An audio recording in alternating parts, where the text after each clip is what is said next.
I don't know about you, but I absolutely love Godzilla. I think you could have assumed that by taking a quick glance at my community posts and videos. So much so that I've spent hundreds of dollars on them. Check out my sick collection.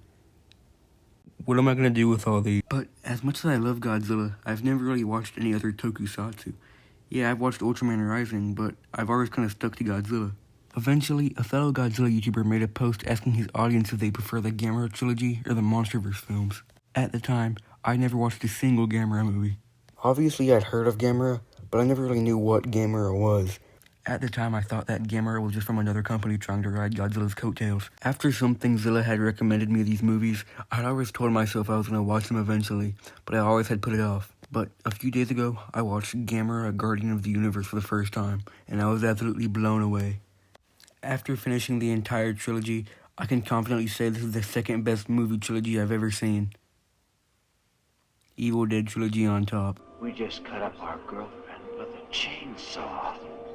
Does that sound fine? Gamera, Guardian of the Universe begins by showing a ship that's carrying plutonium colliding with an atoll off the eastern coast of the Philippines. Meanwhile, an investigator and a naval officer are sent to figure out what happened, and they end up crossing paths with Mayumi Nagamon, an ornithologist studying massive carnivorous birds called Gyaos.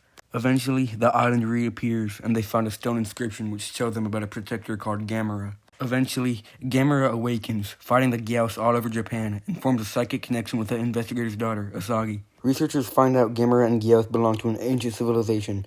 One Gyaos evolves and becomes the powerful Super Gyaos, ravaging Tokyo. Gamera arrives at Tokyo, and after a hard battle, Gamera defeats Gyaos and returns to the sea. If I'm being honest, I feel like Gamera doesn't get nearly enough love. People know about him, of course, but he's always kind of been forgotten about. Which is pretty ironic, since this movie is better than every Godzilla movie of the Heisei era, which is a pretty high bar to reach, since the Heisei Godzilla movies are widely considered to be Godzilla's best movies. These movies do an amazing job of making the monster seem like a genuine danger to humanity. I love how they make the Gyaos feel like an actual threat. This will be a trend for the next two Gamera movies to follow, and I'm so glad they make the Gyaos seem genuinely dangerous. I always love a well-done kaiju horror project, and this perfectly captures it. Gamera 1 really shows the pure panic and primal fear the humans get from the monsters, and I hadn't even started on how good the suits look. The suits look amazing, especially for the time. They look so well made and detailed. You can seriously tell how much work was put in the movie by just looking at the suits alone. Some of the shots in this movie are a little strange, but they're completely drowned out by the amazing ones, especially the shot of Gyaos sitting on the collapsed Tokyo Tower. The shot is absolutely beautiful. It's easily my favorite shot in the whole trilogy. The relationship that Gamera has with Asagi is also extremely well done. It sounds so ridiculous on paper, but it's executed so well that you don't even bat an eye to the obscurity of it. It's truly unfortunate that people talk about this movie so little. Gamera 2 Attack of Legion was an amazing sequel. It blended perfectly with the first movie, and it was also really good. Gamera 2 starts with a massive glowing object floating through the sky, and then crashing. Two scientists investigate with the Japanese SDF, and instead of a meteorite, they find a strange plant thing with hundreds of creatures. Scientists later confirm these creatures, now called Legion, rely on the pod to spread their kind across the universe. They do this by explosive seeding. The SDF prepares to destroy the structure, but Gamera shows up. He destroys the pod, but he's attacked by the Legion. Soon after, the giant Mother Legion comes from the ground and severely injures Gamera, but through humanity's prayers, Gamera is revived. Joining forces with the SDF, Gamera destroys the Mother Legion by opening his stomach and incinerating her with a massive beam of fire. Before it even starts, you can tell the movie's going to be different from the first film. It's definitely more horror-focused, especially in the subway sequence. It's such a well-executed scene. It's horrifying. The death of the train conductor felt so impactful. Not just because of how gory it was, but because of how jarring it was. The design of the Legion is so insectoid and weird. It nailed the alien look. I look at this and I go, yeah, that's an alien. Something I didn't like was how during the rescue scene, instead of showing the soldiers saving the civilians, it cuts through a bunch of still frames.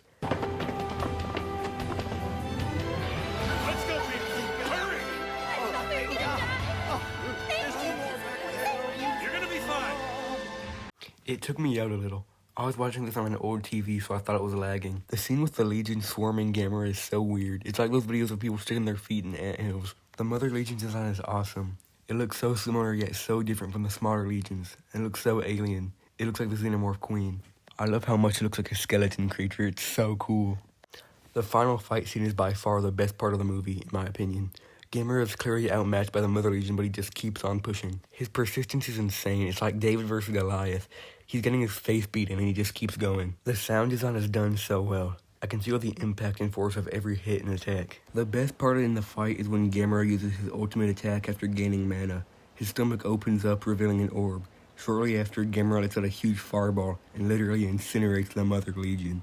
It's such a cool and creative final attack. The camera angles are amazing too.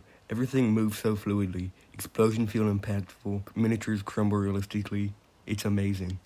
After Gamera beats the Mother Legion, the mood shifts completely. It cuts to young children going down ice slides in the snow.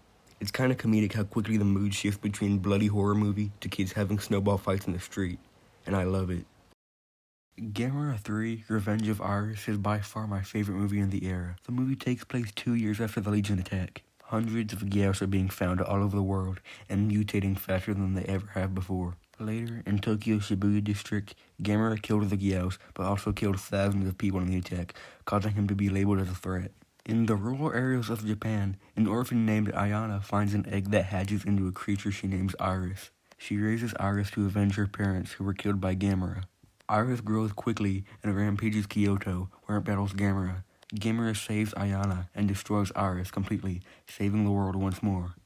As soon as the movie starts, it's clear this movie is going to be a lot more gritty and dark. The mood shift makes it feel like there's genuine danger behind the monsters, and makes it pretty haunting. The kaiju have a genuine sense of destruction to them. It's a super ambitious movie, and there are so many risks taken, and they all get nailed right on the head.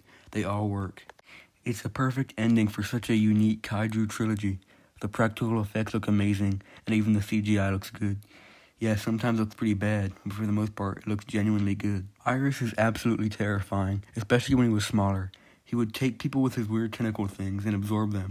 The end looked looking like a deadite. I loved how they made Gamera have less of a connection towards humanity when the jewel was destroyed in Gamera 2, so he has little regard for collateral damage like he did in the first 2 films. But he still protects the planet. That's some consistency you don't see in a lot of movies. The design of Iris is so cool. It looks alien and weird. It took what made Legion cool and multiplied it by 1,000. The directors and writers treated Gamera like a mature series, not a child-friendly protector like he was in the Showa era. They treated the Gamera IP with genuine respect. The movies blend together so seamlessly, you could watch them one after another and it would feel like you're just watching a really long movie. Each movie feels so different from each other, yet so similar. I didn't know anything about Gamera before I watched these movies, but now I'm genuinely invested in the franchise. I might even watch a Gamera Rebirth and maybe the Showa films. Also, sorry for the super long wait for this video. I was struggling with motivation, and I know 5 months for a 7-minute video is super disappointing, but I'll try to lock in for the rest of the year because I have some good videos planned. Anyways, that's all I have for this video. Expect more movie stuff this year. Goodbye.